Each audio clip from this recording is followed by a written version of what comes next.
खोया हुआ गांव और माता की पुकार। कई 100 साल पहले चोटिला की पहाड़ी के पास एक छोटा सा गांव था जिसे सूरजपुर कहा जाता था। यह गांव अपनी सादगी और भक्ति के लिए जाना जाता था, लेकिन एक भयानक सूखे ने इसे उजाड़ दिया। नदियां सूख गईं, खेत बंजर हो गए और गांव वाले निराशा में डूब गए। गांव की एक युवती राधिका, जो माता चामुंडा की भक्त थी, ने ठान लिया कि वह अपने गांव को बचाएगी। राधिका हर दिन चोटिला की 700 सीढ़ियां चढ़कर माता के मंदिर पहुंचती और प्रार्थना करती। एक रात जब वह मंदिर में देर तक रुकी, उसे एक स्वप्न दिखा। माता चामुंडा ने अपने उग्र रूप में दर्शन दिए और कहा, राधिका, मेरी गुफा के पास एक प्राचीन जल स्रोत है जो मिट्टी में दब गया है। उसे खोजो और अपने गांव को फिर से हरा भरा करो। राधिका ने सुबह गांव वालों को इकट्ठा किया और गुफा के पास खुदाई शुरू की।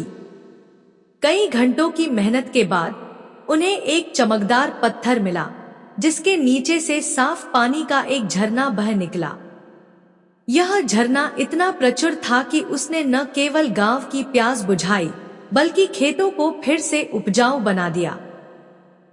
गांव वालों ने इसे चामुंडा अमृत का नाम दिया और हर साल इसकी खोज की तारीख को एक उत्सव मनाने लगे। राधिका को गांव की नायिका माना गया और उसकी कहानी आज भी चोटिला में गाई जाती है। रहस्यमय यात्री और माता का ताबीज। एक बार चोटिला में एक रहस्यमय यात्री आया जिसका नाम था सूरज।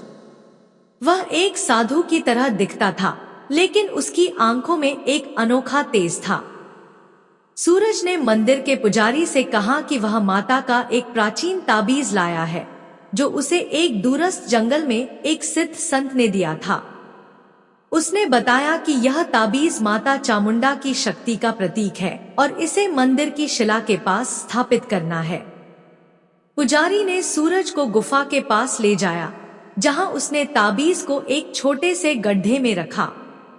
जैसे ही ताबीज को रखा गया, मंदिर के आसपास एक मधुर सुगंध फैल गई और शिला से एक हल्का सा प्रकाश निकला।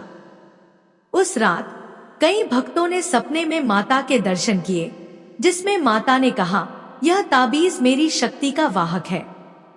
जो इसे सच्चे मन से देखेगा, उसकी हर मनोकामना पूरी होगी। सूरज अगले दिन गायब हो गया और लोग उसे माता का दूत मानने लगे। आज भी वह ताबीज मंदिर में एक कांच के डिब्बे में रखा है और भक्त इसे चामुंडा शक्ति ताबीज कहते हैं। ऐसा माना जाता है कि इसके दर्शन से बीमारियां ठीक होती हैं और मुश्किलें हल हो जाती हैं। माता का रथ और रात का चमत्कार। चोटिला में एक प्राचीन कथा है कि हर पूर्णिमा की रात को माता चामुंडा अपने सुनहरे रथ पर सवार होकर पहाड़ी की परिक्रमा करती हैं। एक बार एक युवा लड़का अर्जुन, जो अपनी मां की बीमारी से परेशान था, पूर्णिमा की रात को मंदिर में रुका। उसने माता से अपनी मां के लिए प्रार्थना की। रात के सन्नाटे में उसे रथ के पहियों की आवाज सुनाई दी। उसने मंदिर की छत से बाहर झांका और देखा कि एक चमकदार रथ हवा में तैर रहा था। रथ पर माता का तेजस्वी रूप था और उनके हाथ में एक कमल का फूल था। अर्जुन ने जोर से माता का नाम लिया और तभी रथ से एक प्रकाश की किरण उसकी ओर आई। अगले दिन जब वह घर पहुंचा तो उसकी मां पूरी तरह स्वस्थ थी। गांव वालों ने इसे माता का चमत्कार माना और अर्जुन ने माता के लिए एक छोटा सा रथ बनवाया, जो हर पूर्णिमा को मंदिर में प्रदर्शित किया जाता है। भक्त इसे चामुंडा रथ कहते हैं और मानते हैं कि इसके दर्शन से सभी रोग और दुख दूर हो जाते हैं।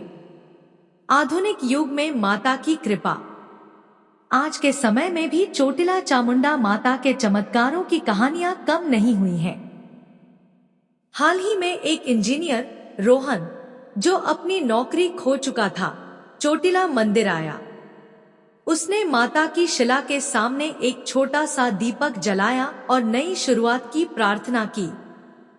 कुछ ही हफ्तों बाद उसे एक नई कंपनी में नौकरी मिली जो उसकी उम्मीद से कहीं बेहतर थी। रोहन ने अपनी पहली तनख्वाह से मंदिर में एक सौर ऊर्जा प्रणाली लगवाई ताकि मंदिर की रोशनी कभी कम न हो। उसने कहा, माता ने मेरे जीवन में प्रकाश लाया तो मैं उनके मंदिर को भी रोशन करना चाहता हूँ। यह सौर प्रणाली आज भी मंदिर में काम कर रही है और भक्तों के लिए माता की कृपा का प्रतीक है। चोटिला की अनंत कहानी। चोटिला चामुंडा माता का मंदिर एक ऐसी जगह है जहां हर भक्त अपनी कहानी लेकर आता है और माता की कृपा लेकर जाता है। चामुंडा अमृत, शक्ति ताबीज और चामुंडा रथ इस स्थान को एक जीवंत तीर्थ बनाते हैं। माता की शक्ति हर युग में भक्तों की रक्षा करती है, चाहे वह गांव को सूखे से बचाना हो, खोए हुए रास्ते दिखाना हो या नई शुरुआत देना हो। भक्तों का मानना है कि जब तक चोटिला की पहाड़ी और माता की शिला मौजूद है, तब तक माता चामुंडा अपने भक्तों की हर पुकार सुनेंगी। यह कथा अनंत है और हर नया भक्त, हर नया दिन इस गाथा में एक नया रंग जोड़